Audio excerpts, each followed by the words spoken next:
But now we want to move on to the design phase, and in terms of the sub-phases that we're going to deal with, there's two of them. One, the design phase commissioning plan, and the other, design review. And again, the BCA refers to this phase as during the design phase, the commissioning process confirms that design documentations, plans, specs, basis of design, etc., are consistent with each other, include commissioning requirements, and meet the owner's project requirements. So we are in this situation now, and I'm going to turn it over to Sam in just a second to talk about this commissioning plan and other aspects of the design phase, where we've heard some of the discussion earlier that if we're not brought in at pre-design, I guess at least let's hope we're brought in at design, if we can be. But if there's no OPR, what do you do? And how do you begin to work through the process if you're not there right from the beginning? And also, what do you do even if you are? So I'll turn it over to Sam. Yeah, one of the first comments I'd like to make, a general comment on the design phase commissioning plan, is that this is a living document. You're going to update it as design changes and other activities and processes take part in through the design and into construction. I think there's about 5 elements of a design phase commissioning plan that are very important. First of all, you should call for a design team kickoff meeting. At this meeting, you're going to establish the purpose and requirements of commissioning, discuss the process, and establish the individual roles that the team members are going to play. The architect, the engineer of record, the owner, by then possibly the construction manager, project manager will be on board. They're going to be part of a team effort. One of the other things is, since the owner's performance requirements are going to be a document that will serve as the basis of design, for commissioning, for acceptance testing, it's important that the commissioning agent review this document. Sometimes we're, to what you just said, we almost have to develop the owner's performance requirement based on discussions at this kickoff meeting, because one has not been prepared. Once we understand the owner's requirements, the design team usually produces what's called a design intent document. This is where you go into more detail of things like temperature set points and what you said about the operating room has to be plus or 5 degrees from 65 and has to meet it in 2 minutes. Well, that's a pretty important statement that has to go into the OPR and the design intent. Your indoor air quality, what's the level of controls that this building is going to have. All this has to be discussed, put on paper. Once this basis of design document is drafted by whom, again, it should be reviewed by the commissioning agent.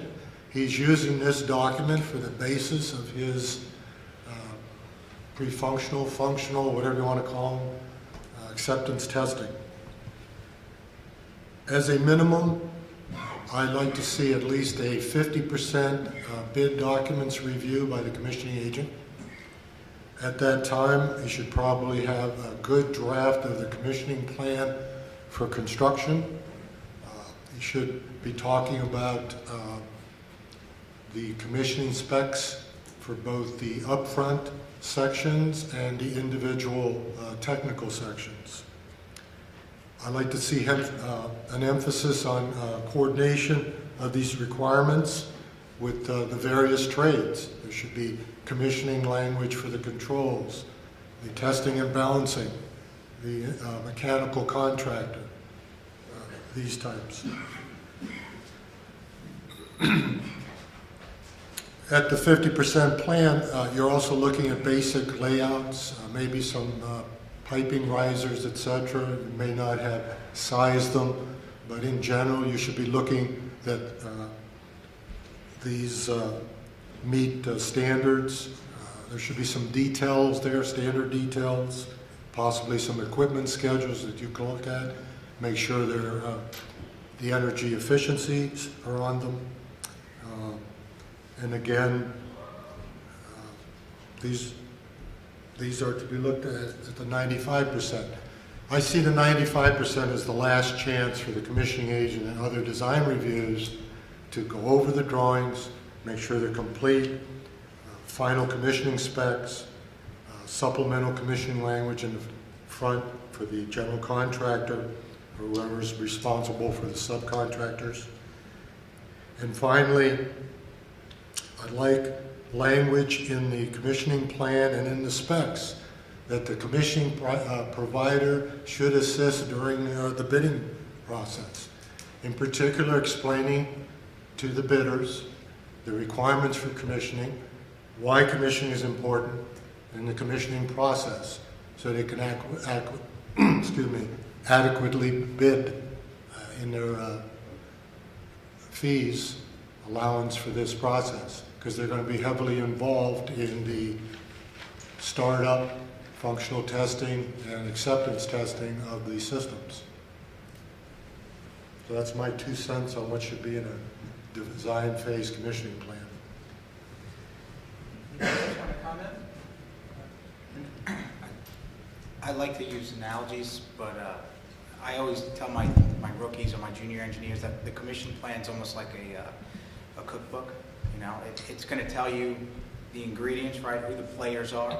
It's going to tell you how much of those ingredients you need, right, their roles and responsibilities, how much involvement they're going to have, and like what Sam said, it's important to know your role and know how much time you have to spend on it, whether you're the commission provider, whether you're the architect, the engineer, and the plan really does lay that out. It lays out to the subcontractors, you know what, I have to be there to witness the testing or to participate in the testing. Oh, besides, you know, just starting up a piece of equipment and walking away, I need to be there with the balancer, with this person at the time of commissioning.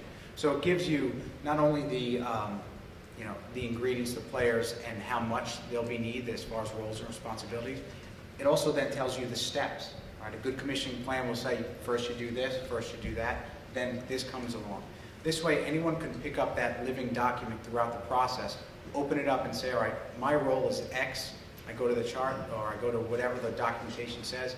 All right, I'll be needed this much at this time, and this is when I can interject myself into the system. You know, just like you would follow a good recipe, and you know, to the T, a commissioning plan, you know, should be the same thing. It should give you all that and the steps, so at the end you have a nice finished product. And you know, if you learn tricks along the way that maybe cut the time down in half or spice it up a little bit differently, you can interject that as well. So that's how I, you know, personally I like to view the commissioning plan, or try to explain that to my junior engineers.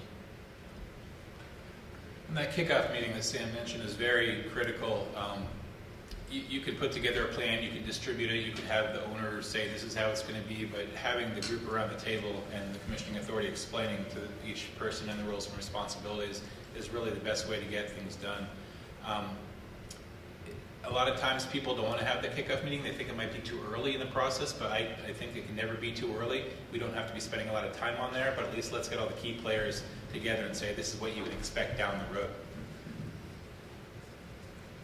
It goes back to the question I asked in the previous session, though. Who convenes that meeting? And the owner convenes it typically, or the CXA convenes it, or? Well, I will sort of... Let's say the kickoff meeting, the Yeah. charrette. Well, we'll ask the owner to get the team together, because everybody works for him, and we will create the agenda and hold that meeting. So it's catalyzed by the commissioning authority, but called by the owner, so all the players come, okay? And so, to me, that process would be great immersion for a rookie, just to sit and watch. Just be a fly on the wall, you could learn a ton. That's I a think great... it'd be great if we could film one of those one of these days and watch that really take place. But, so I'm immersed, and I'm sitting there watching this, you know, go on as a rookie, and I look across the table at the ME, and I look across the table at the architect, and you know, what type of skill set does the commissioning authority have to make them be smiling as opposed to be frowning, you know, in that process? I mean, the owner's there, they're there. The owner calls it, they're going to come. And I guess as we're getting more sophisticated, sort of as a professional group, people understand commissioning way better than they used to, as Mark alluded to. But still, there's a lot of egos in the room. You know, what are you going to tell me that I don't know about mechanical engineering? You know, and I'm not going to change my programming or my space planning for anything you tell me. How do you begin to, what skill sets is that rookie going to see you guys exercising to get over that hump and make the meeting a successful one. Dean, you bring up an important point. I personally believe that the commission agent should always report to the owner because he's there to protect the owner's investment in that building or whatever. Oftentimes we're working for the construction manager, unfortunately in some cases the mechanical contractor, but if you're working for the owner, it's pretty cut and dry that you've got his ear, you're there to bring value to the project, to protect his back, and it's pretty easy to call a design meeting. If you're working for someone a few levels below that, then it becomes tough to try to get a design meeting going, get engaged early in the process, and if you're working for like the Army Corps of Engineers or somebody like that who puts you under a mechanical contractor, then you're probably going to get called when construction starts. So that's 3 levels of, I think, where you should have an ear to get a meeting with the design team as soon as possible.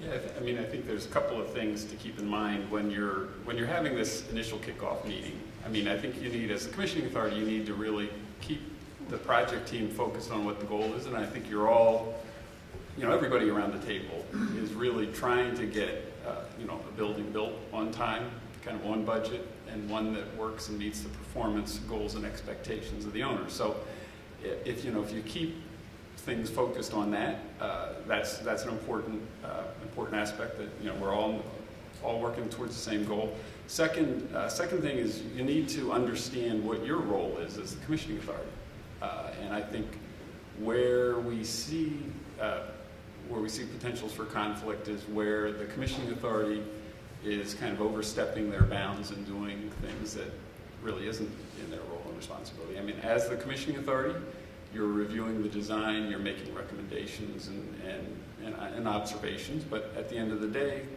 the architect or engineer of record is the designer of record, and it's their design. They have the professional liability of that design, and that needs to be respected as the commissioning authority, and ultimately, final decisions of design are the designer of record. So I think that needs to be clear. You're not redesigning the building as the commissioning authority, or you shouldn't be. That's not your role. Your role is to verify that the building is performing and meeting the owner's project requirements, and that's documented.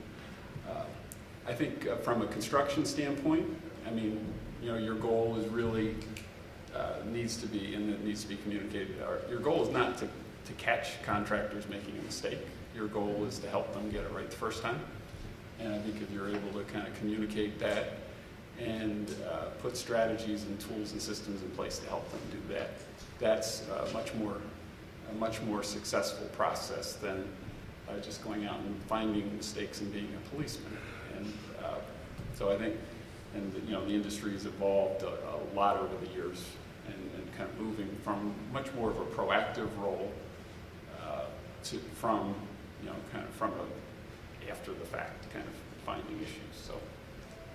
And I think that's what I was saying earlier. It seems to me that those of us in the room who are engaged in the buildings world and the energy world, performance world, we're seeing a lot more awareness of the need for functional performance and the need for high performance in buildings than I think we would have been talking about 20 years ago or 25 years ago. So it's moving. I think you're right. LEED is a catalyst for that, and some other activities are too.